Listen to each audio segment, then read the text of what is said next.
So, Dr. Paul, honestly, before September 11th, I didn't care about the Middle East. They've been fighting for 5,000 years. They could have all fallen into a giant sinkhole. I don't care.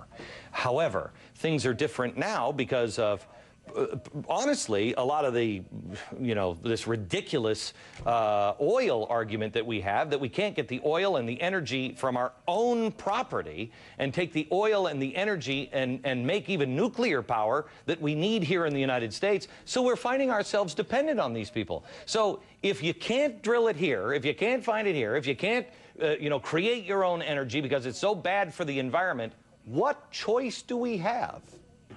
Well, do what you think is a good idea. Become energy independent by drilling here and taking care of our own fuel problems and have alternative fuels. Would you drill in the? Would you drill in the Anwar? Sure, I voted for that. Would you? I think. Would you drill offshore if we had to? Yeah, but I would do this with cooperation with the states, because the states should have something to say about this. Sure. But in federal water, along Texas, we drill a lot down there, and it's a great fishing grounds. Would you, as the federal government, because everybody is freaked, would you say, you know what, I'm going to give you a loan guarantee if the United States government starts to make hurdles that you can't pass? If you're a power company that says, I want to build a nuclear power plant, but I don't trust you guys. I'm going to put all this money out, and then you're going to change all the rules on me, and then I'm going to be stuck for the money. Would you give a loan guarantee to those power companies so they would be willing to put out all that money? No loan guarantees. That's a distortion. That causes malinvestment. What you want to do is get the government out of the way and let the market work.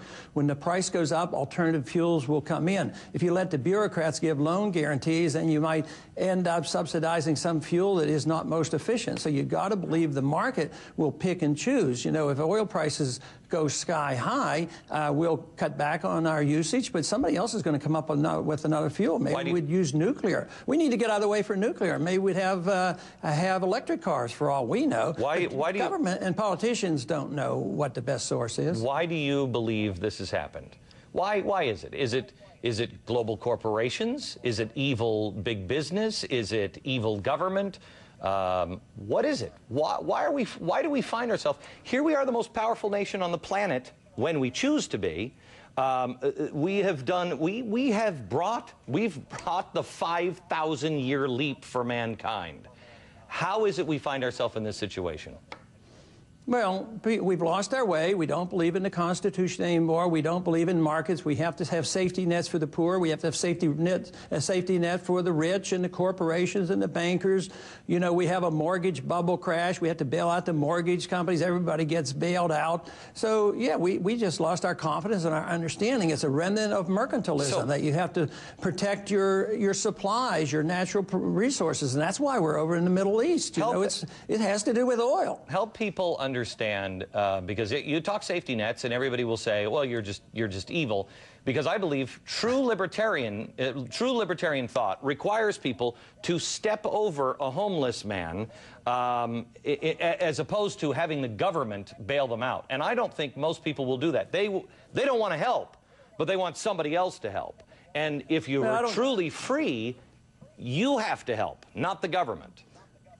Yeah, and it should be more charitable, but if you're a humanitarian, you have to be a constitutionalist and believe in the free markets, because if you look at how we've eradicated famine off and on until the government gets back involved again, true famine was eradicated with capitalism and free market. So if a person is humanitarian and care about the poor and the sick, you have to believe in freedom, because socialism and welfarism and corporatism, all this stuff, it doesn't work. You create more poor people and more people that are hungry. It isn't so much stepping over people as the saying that there will be so few of them and we'll have so much more prosperity, we'll have more charity. We'd go back to the time when the churches ran the hospitals rather than governments, and then we get government mandates, and then the hospitals have to close because they have to take care of people by federal government mandates. So we've messed it up because we've lost our confidence in the Constitution. Okay, Dr. Paul, I'm going to take a break, and in the break I'm going to feed something down to your location that I'm not going to show on the air.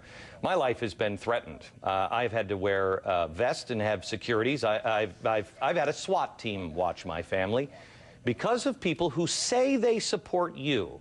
I want to show you something that is out on the internet about me and from people that say they support you, and I want to get your thoughts on this. And let's set to rest some things when we come back, shall we?